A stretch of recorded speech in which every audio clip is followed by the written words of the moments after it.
If you're thinking about doing a new website or wondering about your old website and whether you need to upgrade, then I really want to share some experiences with you that I've found and lessons that I've learned building my new website that I've just launched. So come with me and let's have a bit of a deep dive into creating the perfect website. Hey, welcome to the Small Business Made Simple podcast, brought to you by socialmediaandmarketing.com.au. Being in business is never easy, but it can be simple, or at least simpler. Join me, your host Jen Donovan, every week where we focus on marketing, social media, and working towards simplifying your business. You with me? Let's do this. Gonna dream it big, 'cause someone out there listening. Everyone's got a voice to give, and it's time I heard you whistling, 'cause there's no point at all, in dreaming small. Hey there, and welcome to episode 40 of the Small Business Made Simple podcast. You want to know the bad thing about episode 40? Well, it actually means that episode 52 is only 12 weeks away, which means it's only 12 weeks till 2020. Ugh, sorry, not sorry. And if you're still listening after that, I really want to thank you for lending me your ears today. I know you have lots of choices out there, but I really appreciate you making me one of them. Today's episode is brought to you by my new downloadable, The Ultimate Beginner's Guide to Facebook Ads. It's a workbook full of exercises and tips and tricks on how you can get your first Facebook ad, hitting the goals you need to, and start really firing up your digital marketing coming into the silly season. Hundreds of you have already downloaded it and sent me some fantastic feedback, so I'm eternally grateful for that. But if you haven't, it's not too late. Just go to socialmediaandmarketing.com.au and you will see my freebies sitting there on my new website. And talking about websites, that's what I'm talking about today. I wanted to share with you some of my experiences with building my brand new website. You see, just this week, I've launched my new website, and it's been truly like having a baby, and I've had 3, so I can actually say that. I'm qualified to say that. It's definitely been a long journey. Not quite 40 weeks like growing a bub, but still a lengthy journey at that. I really wanted to share with you some of the things I've learned, some of the things that I've found that have been really important, and the things that I really got hung up about when building my website that I seriously needed not to. I'm hoping my journey, my lessons, my wisdom might help you along yours, whether you're thinking about doing a website, whether you've just finished one, or whether you aren't quite sure where to start with one. But first, of course, let's do the discovery of the week. Because I'm talking today about new websites on the podcast, I thought that I would tell you about Lead Pages. It's a program that I built my now old website in. Lead Pages help small businesses connect with their audience, collect leads, and close sales. It's a great platform for easily building websites and landing pages. It has great pop-ups, alert bars, and lots more. And when I say easily built, I really mean it. The templates are so simple to use, and also to choose which template you want. And if you're building pages to collect like leads or for conversions, that it actually has a leader meter to tell you how good or bad your page is to help you reach your goal. I really love this program, and even though I have a new website, I still will use it, just not as often. I think what I love most about it is that I can think up a lead magnet for a podcast episode, build a lead page to collect leads from, make it live, plug it into the back of my WordPress site, and have it out in the world in probably under 20 minutes. There's no need to involve a web designer or a coder. It's just me and my copy. So if you're interested in Lead Pages, there's a link in my show notes for it. As I've always said, I will let you know when I'm an affiliate for something, and this is an affiliate link, but you don't have to use it. You can just Google Lead Pages and have a look for yourself. But it is a product that I have used. It's a product that I love. It's a product that has basically made my life simpler, and that, of course, is the goal of the podcast, to make business simpler. Check out Lead Pages and let me know what you think. And of course, if you have a discovery that you'd like to share with me, I would love to hear about it. You can email me at jen@jendonovan.com.au or find me on social media and tag me. I'd really love to know what tools you're using inside your business to make your life a little bit simpler. So let's dig into my website journey. But first, I just want to let you into a bit of a backstory. So about 12 months ago, I had the dream job. Well, that's what I thought. And then all of a sudden, it came crashing down on me like a building that had just been torn down by explosives. And it was then that I knew that I had to either pull my big girl undies up, get on with it, or go get a job. Now, there's nothing wrong with a job, but for me, the thought of having to be somewhere at 8:30 a.m. and not being able to leave till, say, 5-ish, or having to ask for the morning off to go to a school event, well, it almost made me break out in hives. So I knew that going to get a job really wasn't an option for me. So Social Media and Marketing Australia was born, and as was this podcast. And of course, one of the essential assets that my business needed, other than my social media accounts, was of course a website. By this time, it was December. Everyone was starting to shut down for Christmas. My web designer wasn't returning my calls, and to be honest, cash flow wasn't flowing. So I signed up for Lead Pages, which I just spoke about in the discovery of the week, built my own website. Yep, I built the absolute entire thing. I built it over a couple of days and it's moved with me as my business has grown. And of course, as I've needed new pages. It was an investment of about $500. And I must say it was a real lifesaver for where I was. And I often talk about seasons. So for the season I was in, it was the perfect solution for what I needed. But even as I built it, I actually knew that the SEO wasn't going to be so good. I wasn't really going to be able to put a blog on there. In fact, it was nearly going to be impossible. And it really didn't reflect me, not like my new one does. But it was 100% a means to an end at the season I was in. It was about January of this year. I posted in one of my favourite Facebook groups, Like-Minded Bitches Drinking Wine, and asked for website developers to reach out to me as I was looking for someone to help me out and build me a new website. And like I said, I had one, but I knew it wasn't going to last for long. I was going to outgrow it, and my brand was going to outgrow it as well. The lovely Sarah from Align Design was one of those people who responded to my post. She sent me some links of examples of her pages she'd done in the past, and I did some research both on her and her past website. And that was it. That's exactly where I left my website building thoughts and ideas. Business was really pumping come February this year, and I was really getting busy, and I was down in the trenches building this new business and seeing where I could take it. And that was until about mid-April. So 4 months after I initially put in the group and Sarah had responded, I actually reached out to Sarah again. It was time. And I guess that's a really big lesson in business for us all, and really in life. We all learnt something from the Footloose movie, didn't we? There is a time for everything. I wasn't ready to build a website until now. I wasn't ready to invest in a big website until now. And I knew it was going to be a big investment, but it was time. I was in, boots and all.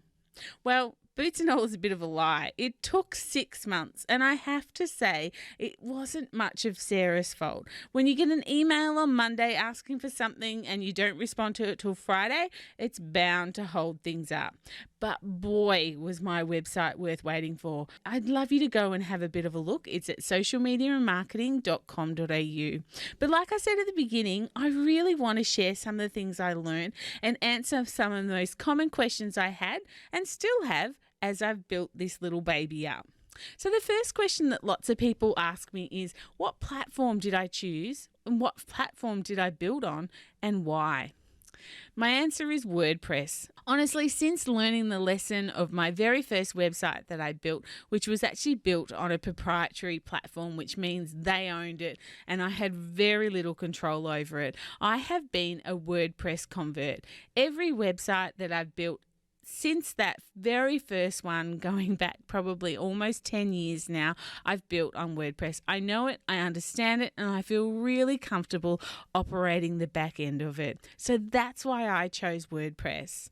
So the second question I get asked a lot is, how much did it cost? Now, this question is a bit like asking how long is a piece of string. Every website will be different in costing, but in the spirit of honesty, mine cost me around about $6,000 in the end, I think. So that for me is probably middle of the range for websites. You can get some really good ones for about $1,000 upwards, depending on what you need it for.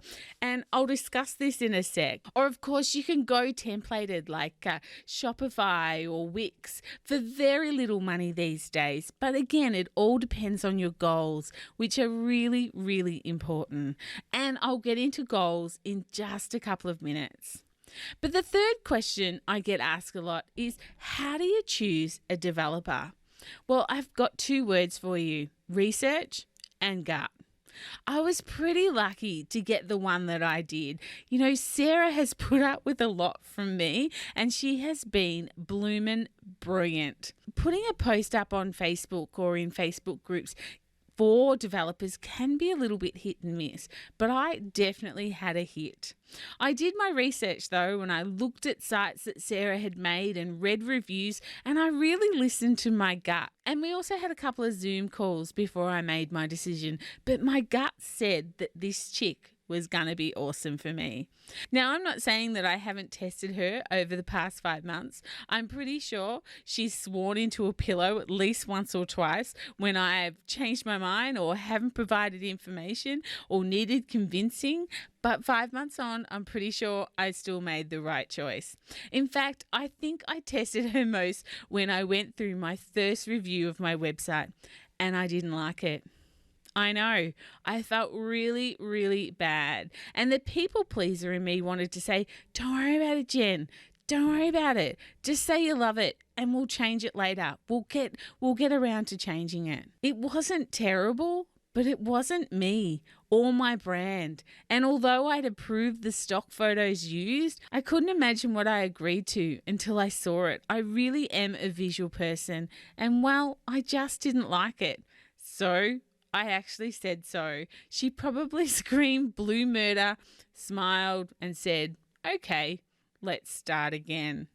And we did start again. And the result is what you can see now. And I love, love, love it now.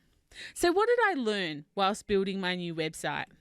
The first thing I learned is you need to know exactly what you want your website to do. You need to set a goal. One of my favorite sayings is, if you don't know which road to take, any road will do. And that's pretty true. So when you're going to a website designer, know exactly what you want your website to achieve. For me, it was all about conversions. I wanted a website that would convert. Yes, I wanted one that would give a great user experience, be really informational, give great value to anyone who landed on there. But at the end of the day, it's all about the money, honey. So I needed a website that would attract people who are interested in what I do and one day might do business with me. You'll see on my website, there's some freaking awesome, fabulous free tools available, a shop to purchase things from, and ways to stay in my world every day, whether that be download my freebies or join my Facebook group, Like-Minded Business Owners, or start to follow me on Instagram. So that's what I mean when I say it's all about conversion. If I attract someone to my website, I want to be able to hold a conversation with them as time moves on as well. I want them to be part of my world.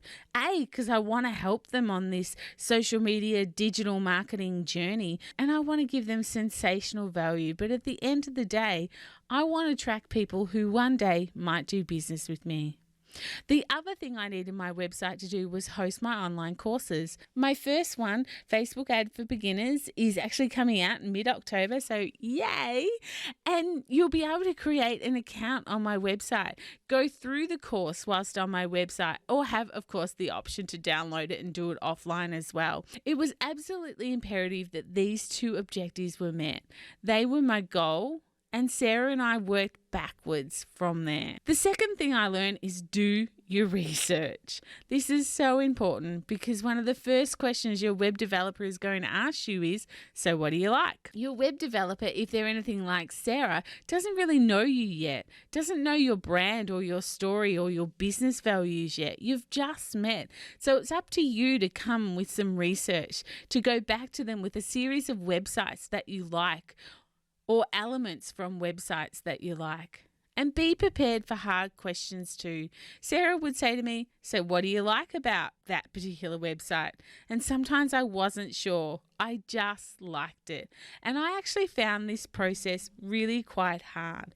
But I also found that finding things in websites that I didn't like or elements that I didn't like were just as important as well. All trying to lead someone who doesn't quite understand your brand or you just yet to the foundations of what will be a fantastic website.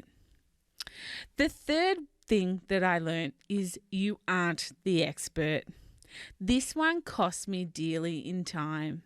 I was in love with my logo that I created when I was creating my Lead Pages website that I mentioned before, and I was a little attached to it, so I found out. The design expert, aka Sarah, kept telling me that the elements of my logo especially weren't representing my brand or me or my industry in the way it should. I didn't listen. I fought her on this. I was so attached to my brand, I wasn't prepared to listen to reason.